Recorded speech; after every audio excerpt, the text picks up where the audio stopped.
Math सीखना है तो मैथ मिस्ट्री हिंदी चैनल को सब्सक्राइब करें।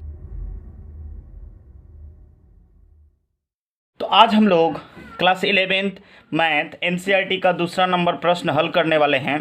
प्रश्न 1 को हम पिछली वीडियो में हल कर चुके हैं। अगर आप उस वीडियो को नहीं देखे हैं तो अवश्य जाकर देखिए। आई लिंक में वीडियो चल रहा है, उसका लिंक डिस्क्रिप्शन में भी दिया गया है, तो आप वहां से अवश्य देख सकते हैं। आप उस वीडियो को अवश्य देखिए, तभी ये वीडियो समझ में आएगा। दूसरा नंबर क्वेश्चन है, मान लीजिए a इक्वल टू एक समुच्चय दिया गया है। a बराबर 1 2 3 4 5 6 रिक्त स्थानों में उपयुक्त प्रतीक एप्सिलॉन अथवा नॉट एप्सिलॉन भरिए। अभी एप्सिलॉन अथवा नॉट एप्सिलॉन का अर्थ क्या होता है? तो एप्सिलॉन का मतलब होता है सदस्य है या में है, और नॉट एप्सिलॉन का अर्थ होता है सदस्य नहीं है या में नहीं है। इसको एप्सिलॉन पढ़ते हैं और इसको नॉट एप्सिलॉन पढ़ते हैं। इसका अर्थ सदस्य है, इसका अर्थ सदस्य नहीं है। यहाँ पर 6 क्वेश्चन दिए गए हैं, इसमें सिर्फ आपको भर देना है कि कौन सदस्य है और कौन नहीं है। तो मान लीजिए कि ए जो है आपके परिवार के सदस्यों का समुच्चय हो गया, जिसमें परिवार के आपके माता पिता भाई बहन मम्मी पापा 6 लोग हैं।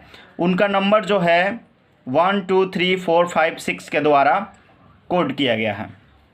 मम्मी को 1 के द्वारा, पिताजी को 2 के द्वारा, ग्रैंड फादर और ग्रैंड मदर को 3 4 द्वारा और भाई बहन को 5 6 द्वारा मान लेते हैं। अब आपसे क्वेश्चन पूछा जाएगा कि इनमें से कौन आपके परिवार का सदस्य है और कौन नहीं है।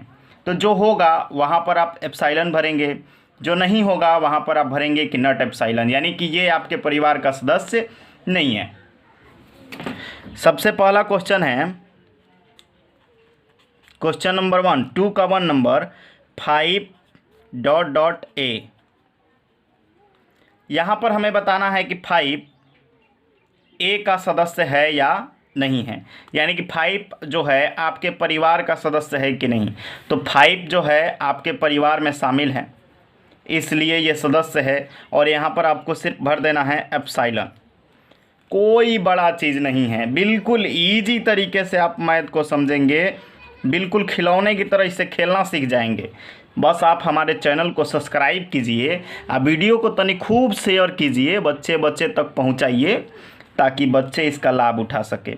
अब कह रहा है कि 8 ... a।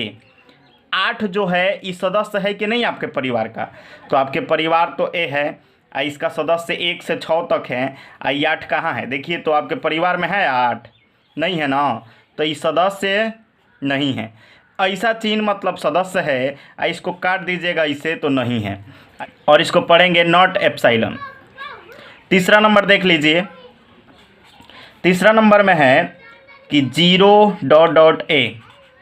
0 आपके परिवार में है, तो आपके परिवार के सदस्यों का कोई कोड 0 नहीं है, 1 से 6 तक है। तो ई क्या है?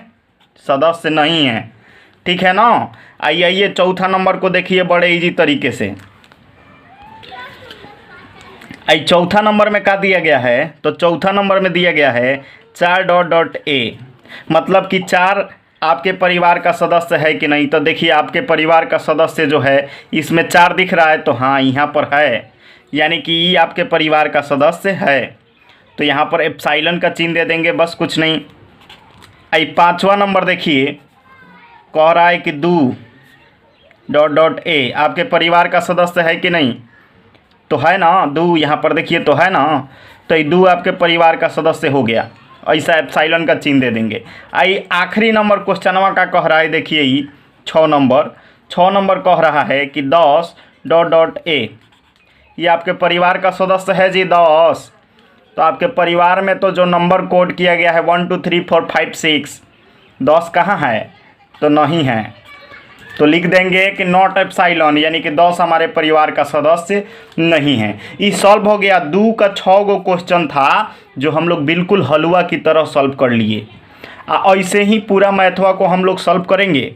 खाली आप हमारे वीडियो को देखते रहिए और देखिए कि आपको कैसे नहीं समझ में आता है।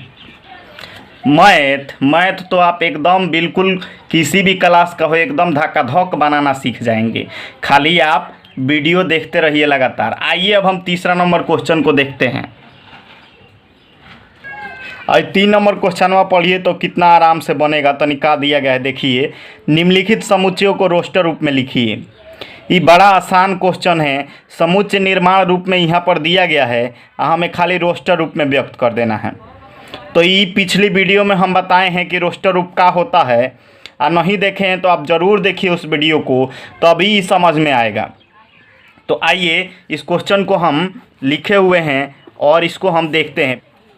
अब देखिए यहाँ पर तीसरा नंबर क्वेश्चन दिया गया है, तीसरा का 1 नंबर कि एक्स सच डेट एक्स एक पूर्णांक है और -3 greater than x less than 7।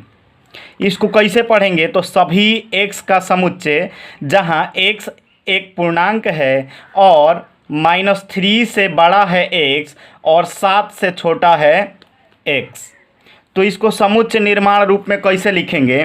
तो हम क्या करेंगे, यहाँ पर ए देंगे, कोष्टक चालू करेंगे, -3 आप 7 के बीच का सारा नंबर लिख देंगे। यह पूछ रहा है, यानी कि x जो है -3 से बड़ा है लेकिन 7 से छोटा है। तो यहाँ पर -2 आ गया, -1 आ गया, 0 आ गया, 1 2 3 4 5 6, 7 से छोटा है मतलब 6 तक है। यहाँ दिया रहता कि 7 के बराबर है और बड़ा है तो हम यहाँ 7 लिखते, लेकिन 7 से छोटे दिया है इसलिए इसका आंसर ये हो गया। आइए दूसरा नंबर क्वेश्चन को देख लेते हैं। तो दूसरा नंबर क्वेश्चन ही पढ़ सकते हैं, b = x सच x संख्या 6 से कम एक प्राकृत संख्या है। इसको कैसे पढ़ेंगे? तो सभी x का समुच्चय जहाँ x संख्या 6 से कम एक प्राकृत संख्या है, मतलब कि x जो है 6 से कम एक प्राकृत संख्या है। तो हम लोग क्या करेंगे जी, b लिखेंगे, कोष्टक चालू करेंगे। अब प्राकृत संख्या क्या होता है? तो गिनती का संख्या होता है। तो गिनती का संख्या हम लोग लिखेंगे, लेकिन कहाँ तक? 6 से कम। तो 1 से शुरू करेंगे, 1 2 3 4 5, अब बस ही कंप्लीट हो गया। 6 से कम अगर कहता कि 6 के बराबर तो हम 6 तक लिखते, लेकिन 6 से कम है कहा है इसलिए हम 5 पर ख़त्म कर देंगे। समझ रहे हैं ना? चलिए, समझ में आ रहा है तो चैनलवा को सब्सक्राइब कीजिए, तनी खूब शेयर कीजिए ताकि चैनलवा पर सब्सक्राइब बढ़े और हम आपको लाइव पढ़ा सकें। तो चलिए अब हम तीसरा क्वेश्चन फटाफट देखते हैं। अभी तीसरा नंबर क्वेश्चनवा को देखिए, सी नंबर समुच्चय है, x सच x 2 अंकों की ऐसी प्राकृत संख्या है जिसके अंकों का योगफल 8 है। अभी संख्या जो है प्राकृत संख्या है, मतलब 1 से शुरू होगा और अनंत तक जाएगा, लेकिन शर्त यह है कि उसके अंकों का योग का होगा 8 होगा, 8 से ज़्यादा नहीं होगा। और कौ अंक का संख्या है? तो 2 अंक का है, 1 अंक का नहीं लेना है, 2 अंक का। तो हमने सी समुच्चय दे दिया और ऐसा संख्या आपको दिमाग लगा कर ढूंढना है। तो पहला संख्या हमको क्या मिल गया? 1 और 7, सॉरी यहाँ पर कॉमा नहीं होगा, 1 7 17, 7 और 1 8 आ गया ना 8 अंकों का योग। तो ये 2 अंक का है, ये 1 अंक हो गया, ये दूसरा अंक हो गया। तो 7 में 1 को जोड़ेंगे 8 आ जाएगा। इसी तरीके से 2 और 6, कॉमा इसके बीच नहीं होगा। इसी तरीके से 3 और 5 35, 44, 53, 62, 71, 80, ये संख्या हो गया। आप जोड़ सकते हैं 7 1 8, 2 और 6 8, यहाँ पर कॉमा नहीं होगा, गलती से लग गया। 3 और 5 8, 4 4 8, 5 3 8, 6 2 8, 7 1 8, 8 0 8 होता है। तो ये क्वेश्चन सॉल्व हो गया है बड़ा ही इजी तरीका से। बताइए कि समझ में नहीं आ रहा है, और नहीं आएगा तो आप कमेंट करके हमको बताइएगा, हम इससे भी इजी लैंग्वेज में सब आपको समझाने का प्रयास करेंगे। चलिए चौथा नंबर क्वेश्चन देखते हैं। आइए देखिए, आ गया है चौथा नंबर, x सच x एक अभाज्य संख्या है जो संख्या 60 की भाजक है। मतलब ये जो x है ना, ये अभाज्य है, यानी अभाज्य है और 60 का भाजक भी है, मतलब 60 को ही काट भी देता है। तो ऐसा संख्या आपको दिमाग लगाकर ढूंढना है कि कौन अभाज्य है या 60 को काटता है। तो 2 से शुरू करते हैं। 2 एक अभाज्य संख्या है, आई 60 को काट देता है, तो 2 हो गया। तीनों तो एगो अभाज्य है, आई 60 को काट देता है, तो तीनों हो जाएगा। 5 एगो अभाज्य है और 60 को काट देता है। अब इसके आगे आप 6 लीजिएगा तो 6 अभाज्य नहीं है। आप 15 लीजिएगा तो यह अभाज्य नहीं है, यानी कि 3 गो है। तो यहीं पर हम लोग लॉक कर देते हैं। ये हो गया हमारा आंसर। 3 2 3 5 ई हो गया रोस्टर रूप में आंसर। तो बिना देर किए बढ़ते हैं अगले क्वेश्चन की ओर। चलिए अगला नंबर क्वेश्चन हम देख लेते हैं क्या है। ये 5वां नंबर क्वेश्चन है। देखिए, समुच्चय ई इक्वल टू ट्रिग्नोमेट्री शब्द के सभी अक्षरों का समुच्चय। तो इसको जानते हैं क्या करना है। हई ई नंबर का समुच्चय दे देना है, कोष्टक चालू करना है। इन अक्षरों को आपको एक बार ही लिखना है, यानी कि रिपीट नहीं करना है। आई रोस्टर रूप में व्यक्त हो जाएगा। तो हमने टी लिख दिया। अब बीच बीच में कॉमा लगाना है। TRIGON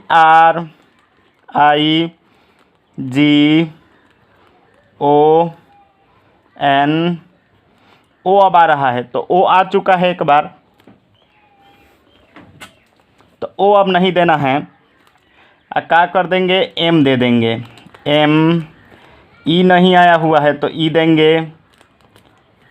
टी आ गया है ना, पहले देखिए यहाँ पर है तो टी नहीं देंगे। आर भी आ गया है तो आर भी नहीं देंगे। वाई कोष्टक बंद। ये हो गया समुच्चय, ये हो गया रोस्टर रूप में व्यक्त। तो आंसर ही हो गया। आइए फटाफट हम आखिरी क्वेश्चन को भी देख लेते हैं।